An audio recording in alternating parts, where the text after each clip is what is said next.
On the surface, the story of Minnal Murali is that of a superhero origin story set against the backdrop of a Kerala village. And looking at the trailers, it seemed to be just another action comedy about good triumphing over evil. But what elevates every story to a greater level are the journeys the main character takes throughout the story. This is where the director Basil Joseph and the writing team have ensured that this film stays in our minds long after the end credits roll. And the trump card for this story? The antagonist character of Shibu. Played to perfection by Guru Somasundaram, the character of Shibu becomes the perfect metaphor for Carl Jung's The Shadow. In The Anatomy of Story, John Truby highlights that the greatest of villains are those that force the hero to confront his or her deepest need. They are the catalyst to making the hero realize who they need to become. At the start of the story, the protagonist, Jason, is a carefree, aloof, and completely unfocused individual who appears to have a goal of moving abroad to America and leaving his village life in search of greener pastures. He is often ridiculed and mocked by those around him, an environment that gives value to those in positions of power and money. And even after being struck by lightning and gaining superhuman powers, his initial goals always remain to leave his village behind. It is only after the character of Shibu eventually confronts him that Jason is set on a path to eventually confront who he himself truly is, and who his father was and what his father stood for, and ultimately where he himself would be going with his life. Shibu is also a victim of his own village. He is ridiculed and doomed by others because his family has a history of mental illness.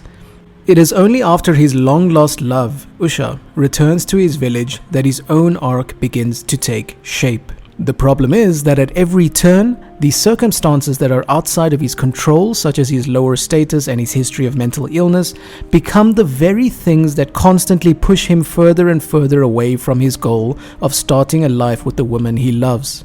The external world becomes his enemy.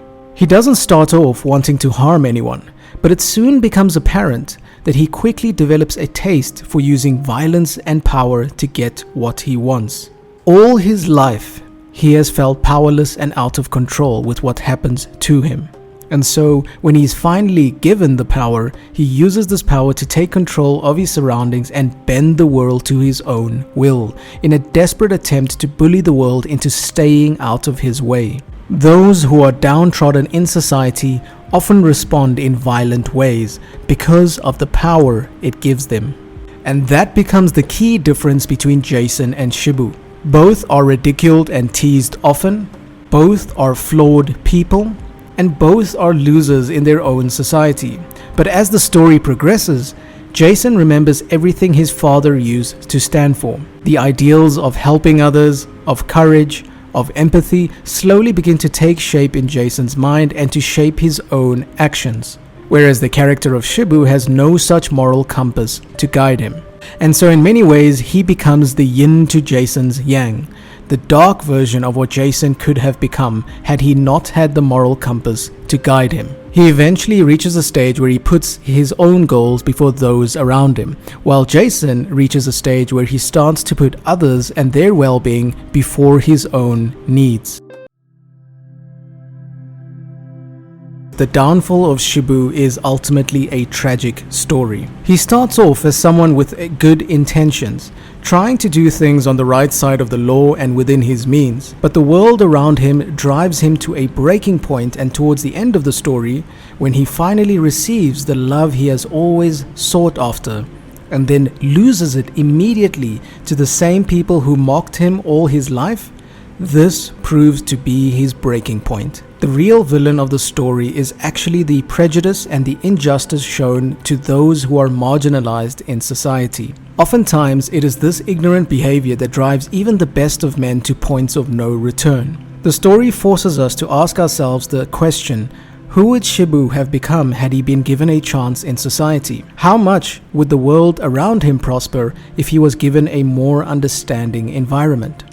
Are good people always good? Or are they as good as the world allows them to be? No matter how severe our circumstances, It is in our response to those circumstances that we truly show the world who we are. Choosing the path of showing empathy and understanding of every one of those in our society, and by giving them a voice and a chance and helping them, or at least not harming them, we ensure that no one in life goes the way of tragic characters like Shibu.